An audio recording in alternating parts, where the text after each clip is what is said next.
प्रणाम सुंदर साथ जी। पिछले वीडियो में हमने श्री कलश ग्रंथ हिंदुस्तानी के प्रकरण 2 की 20 तक की चौपाई का पाठ किया। आज हम आगे की चौपाइयों का पाठ करेंगे।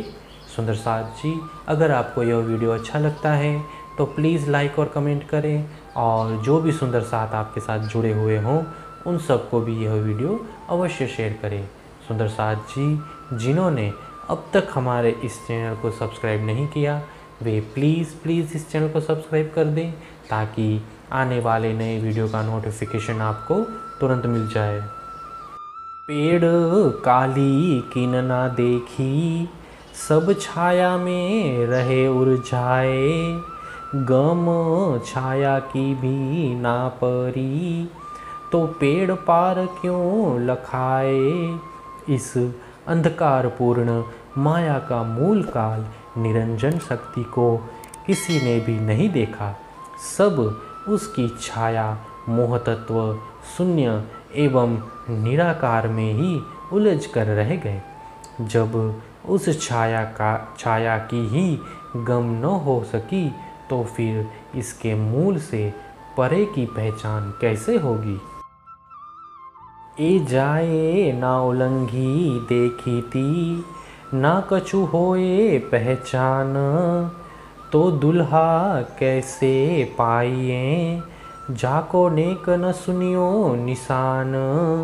वस्तुतः इस दृश्यमान माया को कोई लांघ नहीं सकता और इसकी पहचान भी नहीं हो सकती, तो दुल्हा परब्रह्म परमात्मा को कैसे पाया जा सकता है, जिनकी पहचान के लिए जरा सी निशानी भी सुनने में नहीं आई है। खसम जो न्यारा द्वैत से, और ठोर सब द्वैत, किने न कहयो ठोर नेह चल, तो पाइए कैसी रीत। पर ब्रह्म परमात्मा तो इस द्वैत माया से सर्वथा भिन्न है। अद्वैत भूमिका के अतिरिक्त सब स्थान द्वैत ही हैं। किसी ने भी अद्वैत भूमिका के संदर्भ में निश्चय पूर्वक नहीं कहा है, और तो फिर उससे किस प्रकार पाया जाए। ए मत वेद वेदांत की, शास्त्र सबो ए ज्ञान, तो सो साधु लेकर दौड़ ही, आगे मोहन देवे जान।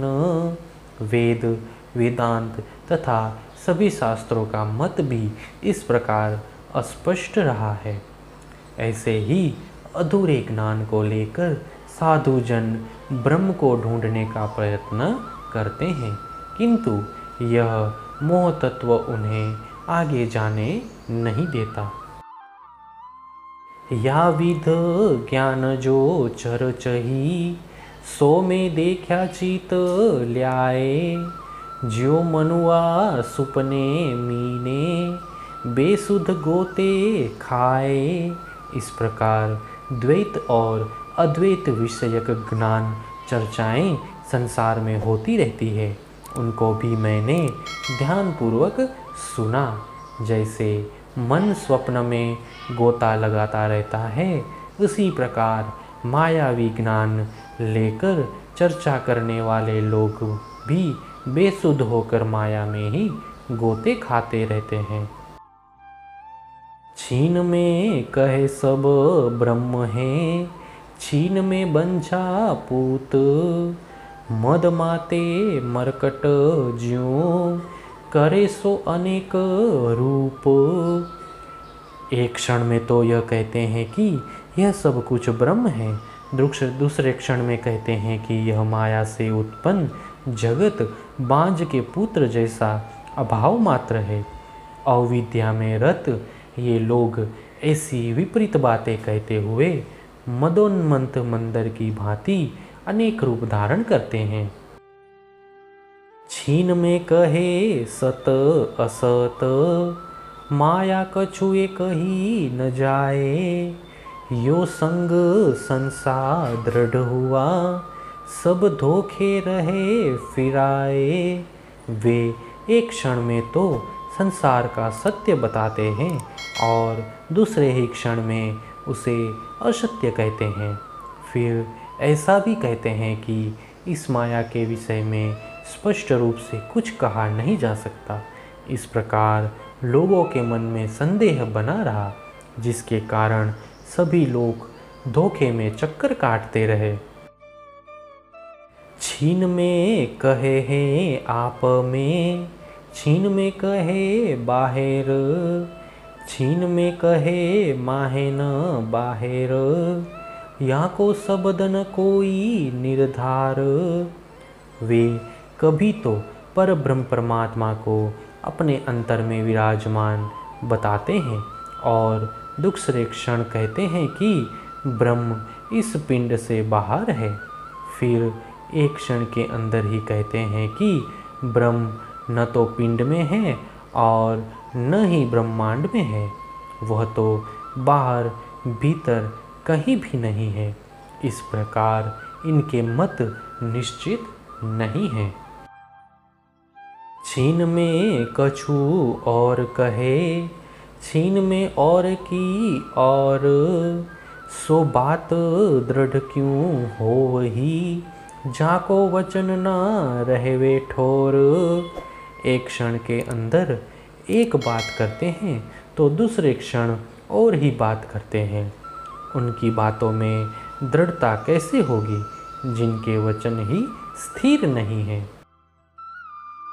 जैसे बालक बावरा, खेले हंसता रोए, ऐसे साधु शास्त्र में दृढ़ न शब्दा कोए।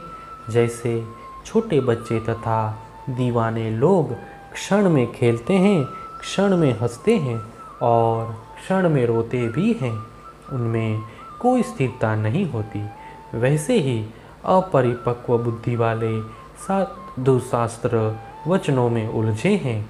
इनके किसी भी शब्द में दृढ़ता नहीं है।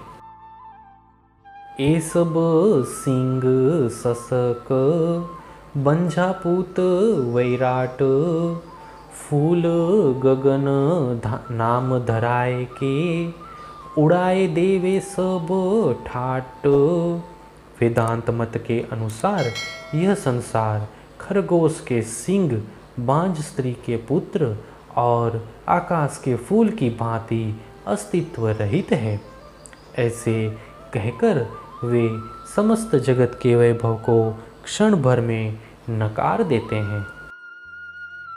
आप होत फूल गगन, बढ़त जात गुमान, देखिता छल छेतरे, हाय हाय ऐसी ना सुजान।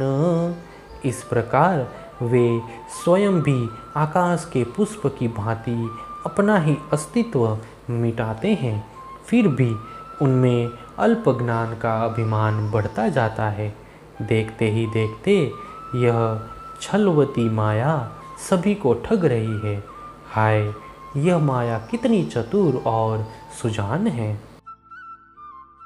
कोई ना परखे छल को, जिन छल में है आप, तो न्यारा खसम जो छल थे, सो क्यों पाइए साक्षात। जिस छल रूपिणी माया में वे स्वयं है, उस माया को कोई भी नहीं पहचान पाया, तो इस माया से न्यारे पर ब्रह्म परमात्मा का साक्षात्कार कैसे हो पाएगा। अटक रहे सब इत ही, आगे शब्द न पावे शेर, ए इंड गोलक बीच में, या के मोह तत्व चौफेर। सब लोग इसी माया में अटके हुए हैं, इससे परे का ज्ञान मार्ग उन्हें नहीं मिला। इस अंडाकार ब्रह्मांड के चारों ओर मोह तत्व का ही विस्तार है। शब्द जो सारे मोह लो, एक लवान निकस्या पार, खोज खोज ताही शब्द को, फेर फेर पड़े अंधार।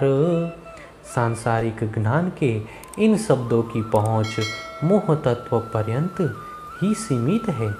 शब्द का एक लव मात्र भी उससे आगे निकल नहीं पाया।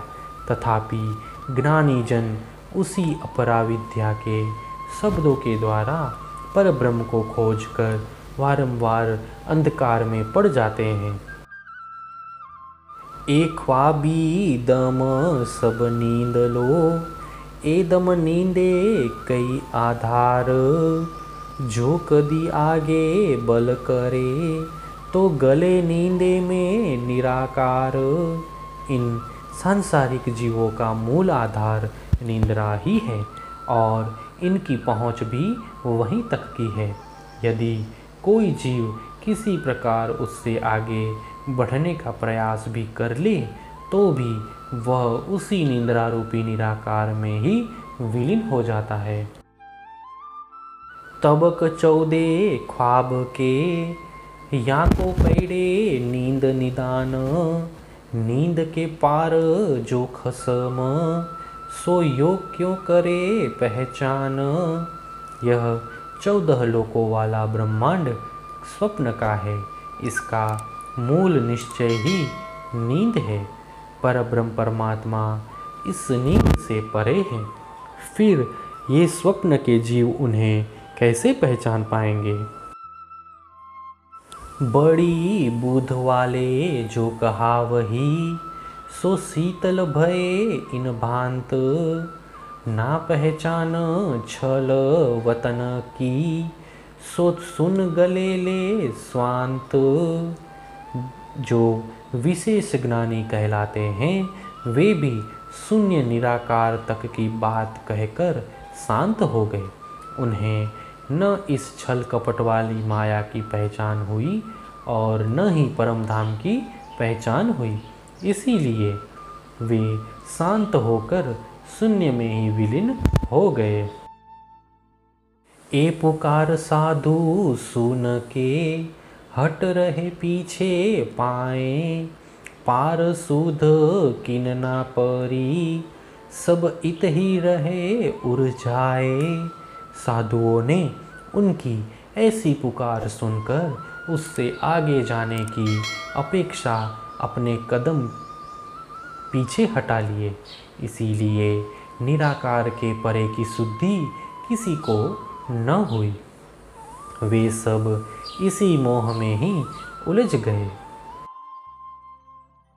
जिन्हूं जैसा खोजिया, सो बोले बुध माफक, में देखे शब्द सबन के, जो गए जाहिर मुख बक।